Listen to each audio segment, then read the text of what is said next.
it into the ME system. This is the only bit I don't understand about the new version of AE2.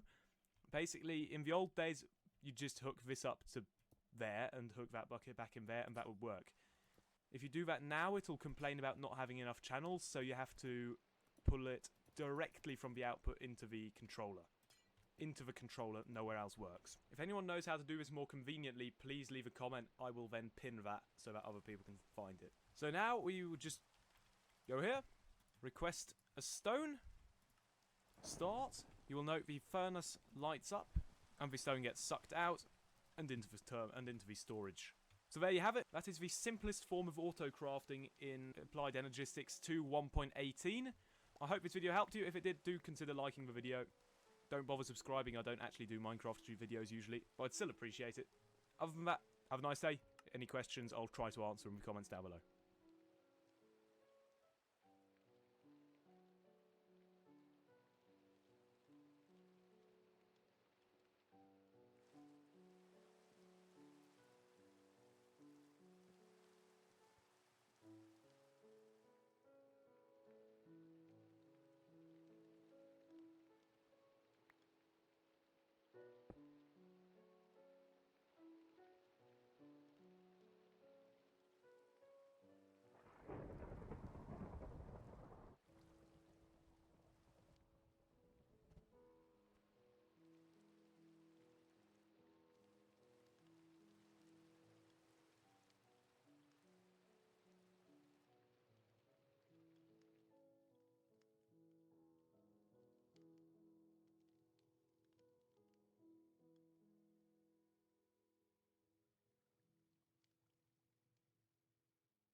Over the many years of Steam's existence, Valve has been continuously improving and updating the client to be more useful, stylish, and a looker amongst the other programs running on your computer. I mean, look at Steam and then look at VLC. You can tell immediately which program is for launching Day of Defeat and which program is for my pirated episodes of Thundercats 2011. There's no doubt, though, that Steam may be overdue for a visual refresh. Now, sure, they have updated parts of the UI recently, like the library and the downloads page, but I genuinely think that the outer shell hasn't received a significant upgrade since at least 2014/2015. Heck, the initial design for this outer shell was introduced in 2010. Yeah. Now, they won't have to do anything too crazy, just something that refreshes the experience a little bit again. Something that pushes the Steam client into the year 2023. Oh, heck yeah! Flat design! Here we go! Lambda Federation. So, Valve has recently released a brand new beta in their beta program that completely overhauls, basically the rest of Steam. Gone is the old UI, the one we've been dealing with for over the last decade, and it's entirely replaced by a more modern looking one akin to what we've seen Valve doing with Steam's design over the last several years. The entire menu bar has gotten a new look, now coloring the current page you're on blue and underlining them. The news and notifications buttons have changed too, notifications in general being a lot more descriptive and accessible. The Windows standard menu options have also changed in appearance, the Steam option now adorning the logo itself, and hey, the entire settings window has changed as well. Finally! Looks a lot more sleek now actually. The bar at the bottom is pretty much the same, but with a few tweaks to how things look. The download bar now showing the game's icon and the exact status of the installation/updating process. With that also comes the deprecation of pretty much all the older Steam windows, at least from what I could find. Valve really went to town on updating everything, even the screenshot manager. Heck yeah.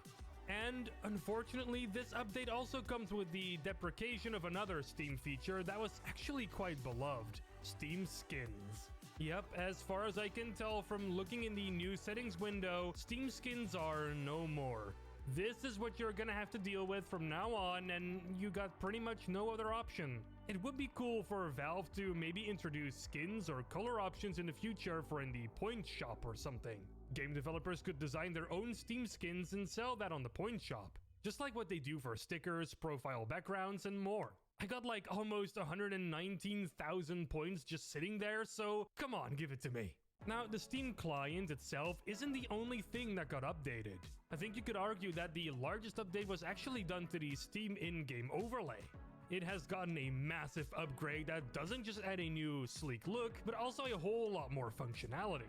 First off, we got the game overview window, which allows you to see what your playtime is, who else has been playing the game, see the top guides, and your latest achievements. Kind of what the stuff at the bottom used to show you in the old overlay, but now put in a little window that you can just poof away at any time. Another notable new feature is Notes. Yeah, you better believe I went there.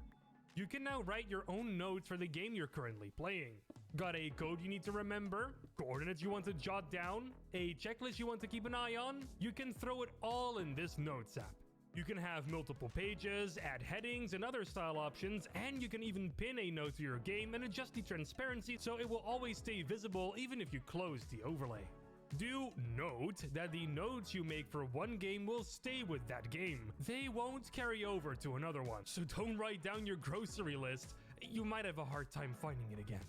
The new screenshot browser is also available in the overlay. You can change controller settings now straight from here, no need to do that beforehand anymore or in big picture mode. You even have an updated web browser, although I have heard it still uses an outdated underlying version of Chrome, so I wouldn't trust logging into stuff with it just yet. And you also got the Steam settings window. Now, don't get me wrong, this mostly has everything to do with the in-game overlay and other in-game features, but do I really need to be able to opt in or out of the Steam client beta while I'm playing House Flipper? But hey, the music player is here too, so you can listen to your favorite Steam-owned soundtrack straight from the Steam overlay. Not sure why you would choose this over something like Spotify, other than listening to your own FLACs or something, but you can't even really do that besides the soundtracks that are available on Steam, so yeah, neat? And hey, if the overlay becomes a little too much of a clusterfuck, you can just press the minimize button right here and all the windows will fade away. Press it again to bring them back up. Kind of wish that there would be something showing you that these apps are technically already open though. In fact, I got a few more things I'd like to mention that I think would be pretty handy for Valve to add, like an actual checklist feature in the Notes app. For some open world games nowadays, this could be a very handy little feature, being able to tick off tasks you've already done. It's satisfying and it helps you keep track of your tasks better. I also would love to see the same window pinning option for chat windows. If I'm chatting with a friend, it would be kinda great to have that conversation open so I can see exactly what my friend says. Cause you know, notifications don't always show the full message. And hey, update the Chrome version of the web browser please, we gotta stay secure here, Valve. Anyway, this update is still in beta, so there are a lot of things that Valve could still change, and there are a bunch of bugs and problems that need addressing. Some stuff I've come across is that windows would sometimes display black when closing them. These pop-up menus look a bit clumsy, and I'm extremely bothered by this line at the top of the client window when it's maximized. Why is it there? What is its purpose? It would look a whole lot better when it appears when the client is windowed, but it doesn't appear at all then. Ugh. And another big issue that I came across is the fact that the entire client crashes when I would be downloading a game. So if I want to download Cyberpunk 2077, I can do that for a few seconds and then boom, Steam dies. Then it starts Steam up again, and because the download is set to resume, it crashes again, creating an infinite crashing loop. I had to race to the pause download button to stop this. So yeah, not perfect yet. This big issue has been resolved though, at least I think. All in all, I think it's a pretty good update overall. The new functions in the Steam overlay are really cool and a very welcome addition to the gamer's toolkit. And the general style update is also very neat. But what do you think of this new update? Are you all in for it, or do you think that this is just another attempt from a corporation trying to flatten and turn a beloved design more generic and lifeless? Do let me know in the comments below. I'll be reading them. If you want to try this beta out for yourself, then follow the instructions from the article I linked in the description below. It's actually very easy and anyone can access it.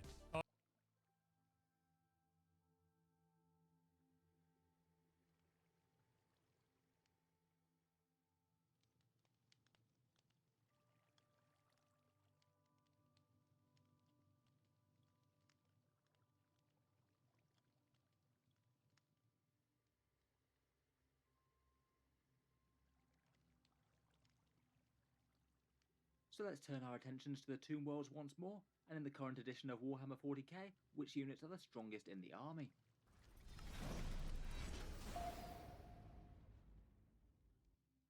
Hello and welcome back to Auspex Tactics, where today we're talking Necrons, and with quite so many big changes in Warhammer 40k, I thought it would be worth revisiting Necron army lists to see what the best players are running.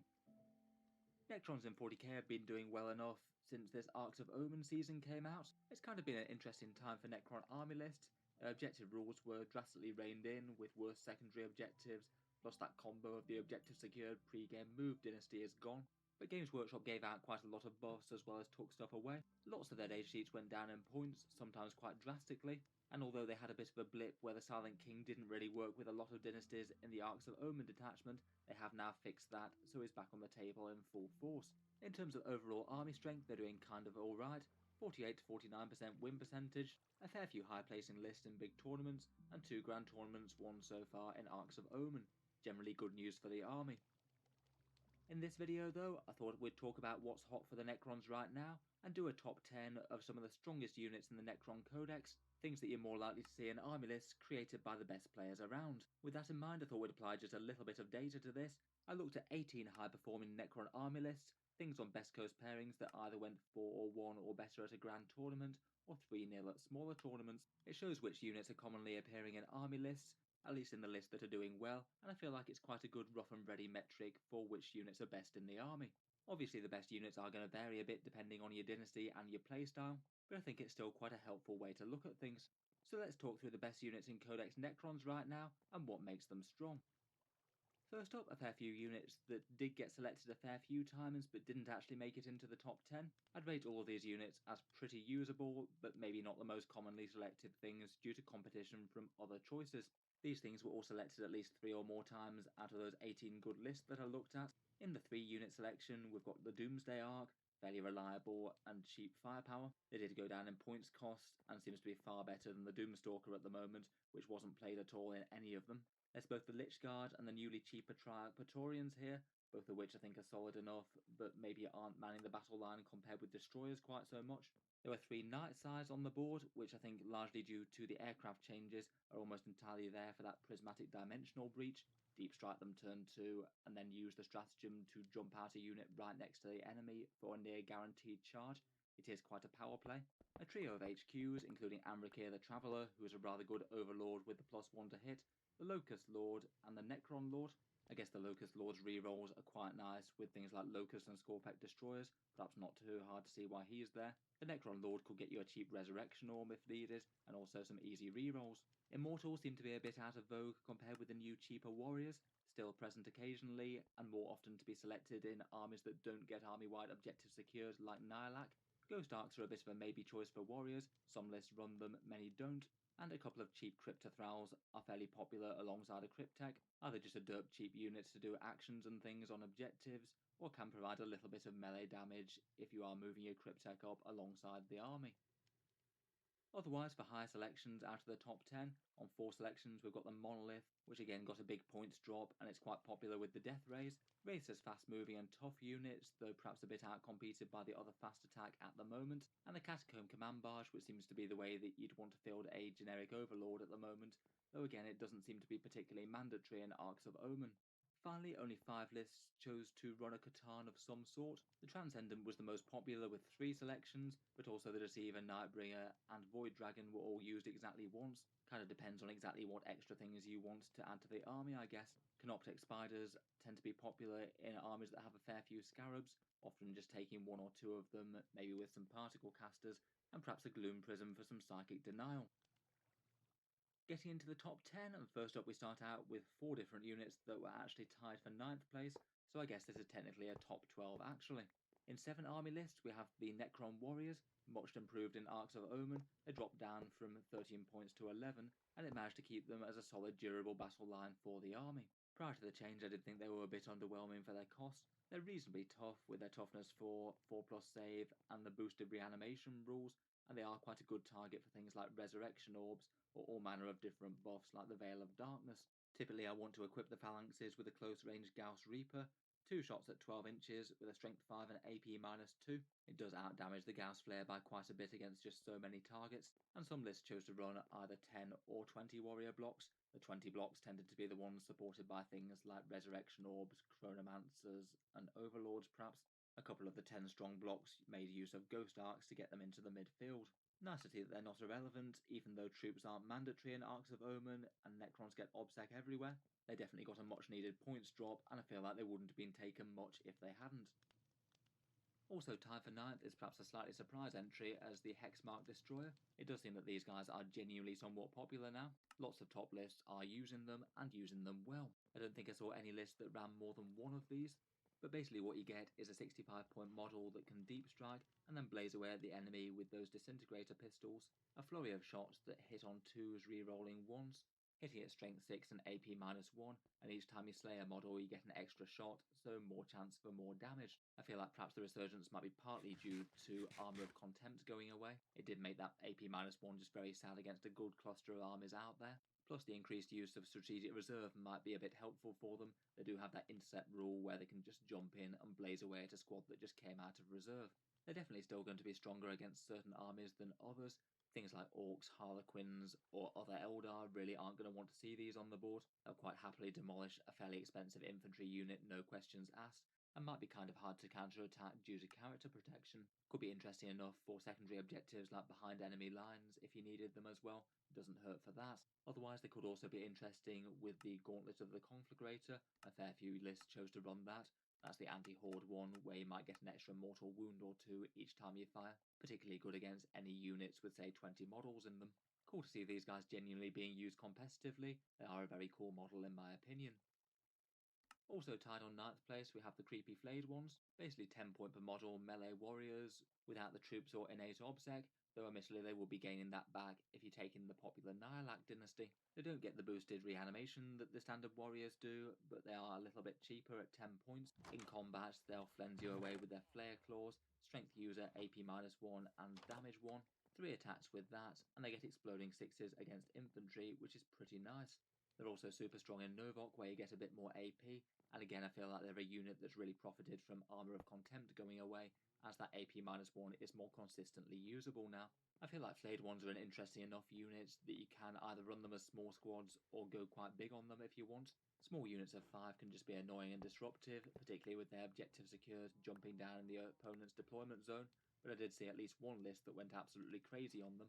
3 big squads of 20 models supported by character buffs. They'll be kind of similarly hard to remove as warriors when they're obsecking on the midfield objectives with Nihilak, and potentially work quite nicely with certain character buffs, say Anrakir the Traveller for an extra attack. The main downside, of course, is the price from Games Workshop. They are kind of hideously expensive. I'd be tempted to try and convert them from cheaper warriors if it were me.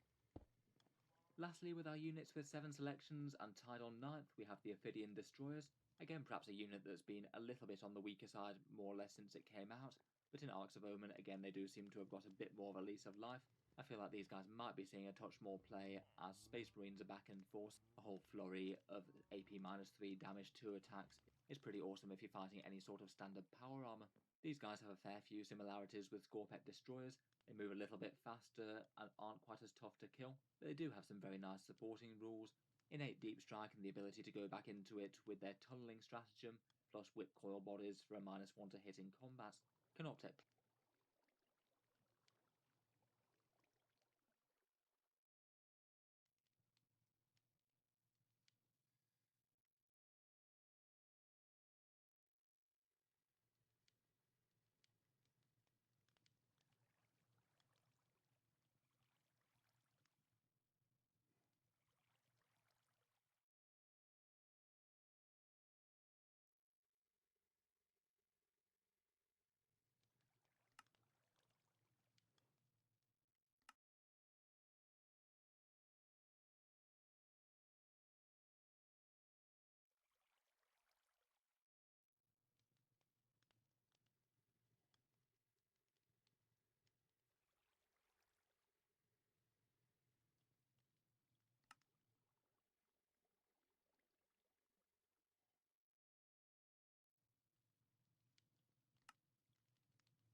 plasma sights are pretty popular to run alongside them as well. 15 points for some extremely buffed melee for either these guys or Scorpex seems to be well worth it. In a lot of army lists, they don't seem to be run in enormous amounts, perhaps 1 or 2 units with 3 to 5 of them in for more sort of troubleshooter units. They usually do tend to be more Scorpex on the field than these guys. Again though, I do think it's pretty cool that they're doing so nicely. Very nice sinister Necron models reminiscent of the old Wraiths. Moving onwards and upwards in the world, tied in 7th place we have the Silent King and one other unit, though I would bear in mind that in reality the Silent King should be ranking higher on this list. There will be a fair few successful tournament armies that chose not to play him, as he had that brief period where you couldn't take him outside of the Zarakan dynasty, before Games Workshop decided to amend their army construction rules in an FAQ. The Silent King has been borderline auto-include territory for Necrons for quite a while now, though I'd perhaps argue perhaps a little bit less so since he lost core. Previously he had it until mid-season in the Nephilim season, if I remember right. Still though, he remains very solid and usable. He's a great centrepiece to have in the middle of the army. Pretty tough with his decent invul and 26 wounds in total. You can't ignore him at range with 2 enormous damage 6 beams coming out. He allows nearby units to reroll their hit roll, particularly nice with Locust Destroyers, and particularly with that Gauss weapon stratagem, and he allows 4 rerolls to wound in melee as well. Pretty brutal with things like Scorpec Destroyers or even Flayed ones. When he's in combat, he's certainly no slouch either. He makes the enemy fight last, which is quite a powerful ability, and plus he strikes out with 3 different flavours of attack from him and his other Triarch members. He even gives you a bonus 3 command points as well, which is pretty awesome when you're only starting on 6 with army construction normally. There's a lot of reasons to run Mr. Zarek the Silent King, and he is definitely a competitive Necron unit, underrated on this list. I suspect if he hadn't had the blip where you couldn't field him, he'd be much higher. Moving on though, and also tied on 7th, we have the Technomancer. He's a 70-point Cryptic HQ choice, who is the guy who heals your warriors basically.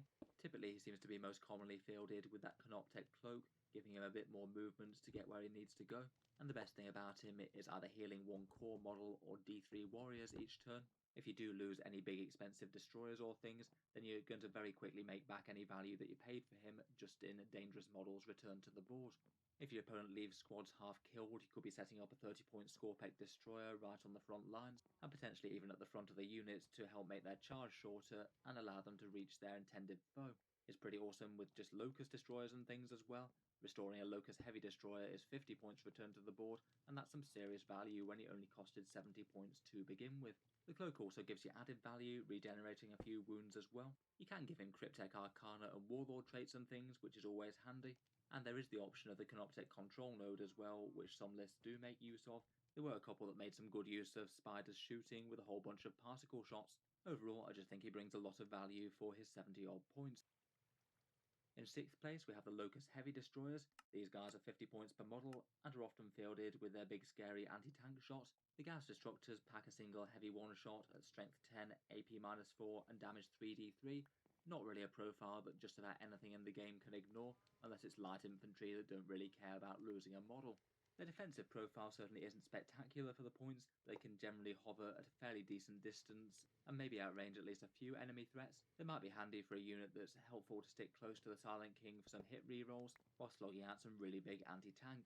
Some lists just chose to field them as individual models for fast and annoying units that are hard to deal with individually. Some people built out to units of 3, and to give you the potential for healing them back with Technomancers, or potentially using them as the targets of stratagems like the reroll wounds one for destroyers if you wanted it, or more focused buffs like My Will Be Done. Overall, can't really argue too hard with a big anti-tank shot that's got the potential to kill something like a Dreadnought in a single shot if you get very lucky. They're pretty efficient if you just get a wound or 2 through against heavy infantry as well. You should be removing entire models in 1 shot each time.